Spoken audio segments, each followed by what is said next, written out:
Good day, everyone. It's Hagata Brahmana speaking. So, for this presentation about linear equations, we're from Group 1. So, for the introduction right here, in the field of linear algebra, so it's about solving system of linear equations is a fundamental and crucial task. The system arises in a variety of fields, from engineering and physics to economics and also computer science. Finding solutions to such systems accurately and efficiently is essential for modeling real-world phenomena and also making informed decisions. In previous classes, we have learned of the following methods for solving the system of linear equation. We have learned about Gaussian elimination, Gauss-Jordan elimination, inverse metric method, Cramer's rule, and also vector space. So for the first one, it's about Gaussian elimination. So the purpose of this method is to convert a system of linear equations into an upper triangular matrix or row echelon form or REF and solve via back substitution. So for this method, there are three steps that we have to follow, which are write the augmented matrix, apply elementary row operations or RE rows to reach REF. And the last step is to do the back substitution. So the types of rows are row, row swapping, row scaling, and also row additions or subsection. So for row swapping, it's as the name, it's exchanging two rows. For row scaling, we do multiply a row by a non-zero constant. And for the last one, it's the same as the name. It's just to add or subtract a multiple of one row to another. So here we have an example of 2x plus y minus z equals to 8, minus 3x minus y plus 2z equals to 11, and minus 2x plus y plus 2z equals to minus 3. So as I said before, so we have to do for the first step is write the augmented matrix. So right here, for this one, we have 2x plus y minus z. So we just have to take the constant. So it's 2, 1, and negative 1. And for the equals 8. So we just have to plug in 8 right here. The same as this one, minus 3x minus y plus 2z. We just have to plug in the constant minus 3, minus 1, and 2. And equals to 11. We plug in 11 right here. So for minus 2x plus y plus 2z, we have to plug in the constant into minus 2, 1, and 2. And right here equals to minus 3. It's minus 3 right here. So for the second step is to apply elementary row operation or E rows to each REF. So right here we have for the R2, it's R2 plus 3 over 2 of R1. So right here we have the solution for the R2. It's by this row, we have to add by the 3 half of this one. So in the end, we are going to have a 0. For the second column, it's going to be 0.5 or half, and this one also half. And for this one, we're gonna have 1. And for the third row, it's going to be adding of the third row right here and also the first row. And in the end, we're going to have this one as 0 because 2 minus 2, this one becoming 2 because of 1 plus 1, and this one is 1 because 2 minus 1. And for this one, it's going to be 5 because it's 8 minus 3. So we're having 5 right here. Still on the second step. So for the third row, we're going to adding this one by the last third row that we have did before. So we're gonna subtract it by 4 multiplied by the second row right here. So it's going to be 0 subtracting by 0. So we're going to have 0. 2 minus of this one times by 4 is going to be 2. So we're going to have 0 right here. So 0.5 times 4, so we're going to have 2. So we're going to subtract it with 1, and we're going to have negative 1 right here. So for the third step, it's going to be back substitution. So right here, we're going to have z at first. So for the third row, for the z, we're going to have here -1. So for the second row, it's going to be y plus z. So right here, we're going to have it, and we're going to have y equals to 3. So for the first row, it's going to be x plus y plus z. So right here, we're going to have 2 plus 1 plus -1. So in the end, we're going to have this, x equals to 2. So that concludes for the Gaussian elimination. So we're going to move on into Gauss-Jordan elimination. So the purpose of this elimination is to convert the matrix directly into reduced row echelon form, or RREF, to read solutions without back substitution. So for the first step, it's the same. We have to write the augmented matrix. The second step is to apply elementary row operation, or EROS, to reach RREF. So the third step, it's going to be different from the Gaussian elimination. So for the Gauss-Jordan, it's going to repeat on submatrix below. So for the type of EROS, it will be the same as Gaussian elimination. All right, here we have an example. It's 2x plus y minus z equals to 8. It's minus 3x minus y plus 2z equals to, this one should be 11. Maybe my teammate did a bit of mistake right here. So this one is minus 2x plus y plus 2z equals to minus 3. So right here, he doesn't put the minus right here.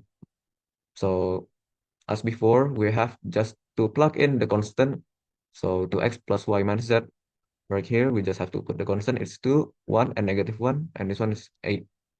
So the same as the second row, it's minus 3x minus y plus 2z. It's become minus 3, minus 1, and 2. And for this one, it's 11. The same as the third row, minus 2x plus y plus 2z, we just have to plug in the constant. So it will become minus 2, 1, and 2. For this one, it will be minus 3 at this one. So for the second step, right here, for the R1, we're gonna just divide it, the R1 by 2. So 2 divided by 2, we will get 1. 1 divided by 2 becomes 0.5, and -1 becomes -0.5. And for the 8, it's gonna be 4. And for the second row, or R2, so we will divide it by 0.5. So right here, 0 divided by 0.5, it will still 0. 0.5 divided by 0.5, it will be 1. And for 0.5 divided by 0.5, it will be 1. And 1 divided by 0.5, it will be 2.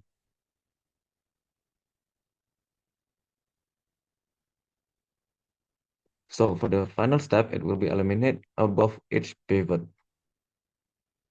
So the first row before, it will be subtract by the half of the second row. So we will going to have this one as 1, 0, and -1. And for this one, we're going to have 3. So for the third row right here, it will be the third row itself divided by -1, because we're going to get rid of this one. So it's going to be 0, 0, and 1.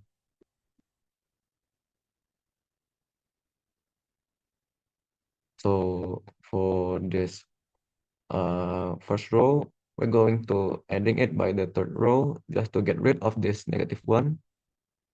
So we have, in the end, we will have 1, 0, and 0. And for the second row, we're going to subtract it by the third row. So it's the same. We have to get rid of this 1.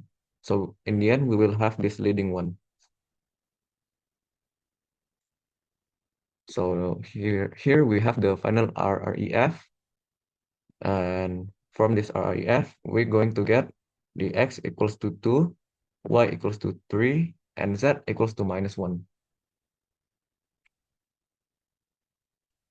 Okay. And for inverse metric method, it will be continued by my group mate Han Jin Sin.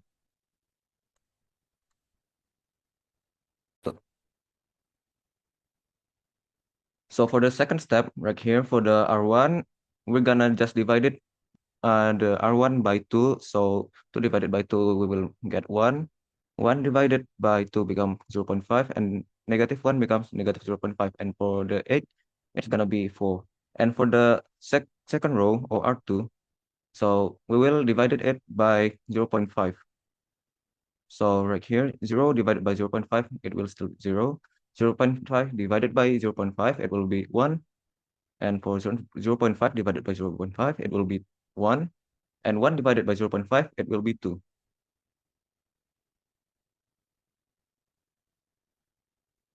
Now the third part is inverse matrix method, and the objective is to solve a system of linear equations by finding the inverse of the coefficient matrix and using it to calculate the variable values. Look at the slide. Step 1 is write matrix system. Step 2, compute the inverse of matrix A. Step 3, compute matrix multiplication. Also, the following two formulas can be derived from derivation. Then here is an example matrix A. We should find the determinant of matrix A, and it equals to 1 multiplied 4 minus 2 multiplied by 3. Then we get a result minus 2. Using the determinant of A, we could find the inverse, so get this. Now use the formula matrix A multiplied by x equals to matrix B, so we can get the value of x easily. Here is the answer.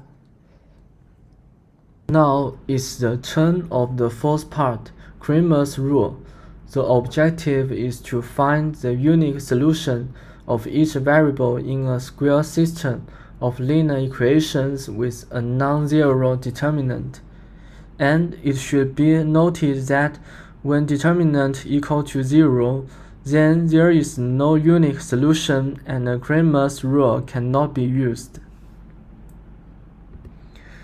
Here is an example.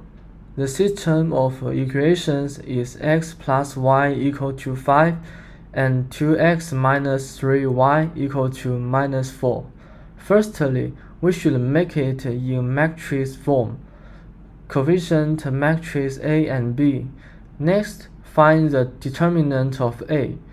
What's more, we should find the determinant for dx. Replace the first column of A with B. Then we can calculate it is equal to minus 11. Also, in this way, we can calculate dy equals to minus 14. Finally, the values of x and y can be obtained. And the last part is vector space. The objective is to provide a general framework where vectors can be added and scaled, allowing the study and modeling of linear combinations and relationships. Step 1 is rewrite SLE in vector form. Step 2, form augmented matrix and use Gaussian elimination. And step 3, analyze the column space. We should notice whether a homogeneous system or non-homogeneous system. Then the following is an example. At the beginning, verify whether the zero vector is in the set S. Then take two arbitrary vectors u and v in set S, and then check if u plus v equal to 0. Next, take a vector u and scalar v. Get x plus y equal to 0. Now consider the scalar multiplication. Since S contains the zero vector, is closed under addition, and is closed under scalar multiplication, we could know that S is a vector space. Let's compare these 5 methods. We could find that Gaussian elimination transforms the matrix into row-echelon form using elementary row operations, then solve the system through back substitution. It is widely used in numerical computing. but it requires a back substitution step. Gauss-Jordan elimination extends the Gaussian elimination to reduce the row-ellen form, allowing direct reading of solutions. It is suitable for small manual calculations, but it needs more computation than Gaussian elimination. Common's rule uses determinations to solve square systems with unique solutions. It is suitable for small-scale problems, but it is impractical for large systems. The inverse matrix method solves systems by computing the inverse of the quotient matrix. It is useful for repeated solving this the same coefficient matrix, but it is slow to compute. And the last, vector space rewrites the system in vector form, applies Gaussian elimination to the augmented matrix, and analyzes the column space. It is suitable for both homogeneous and non-homogeneous systems, but it is impractical for calculations. All in all, each method has its own advantages and is suitable to different situations, providing us with a comprehensive tactic for dealing with systems of linear equations. That's all for this video. Thank you for watching.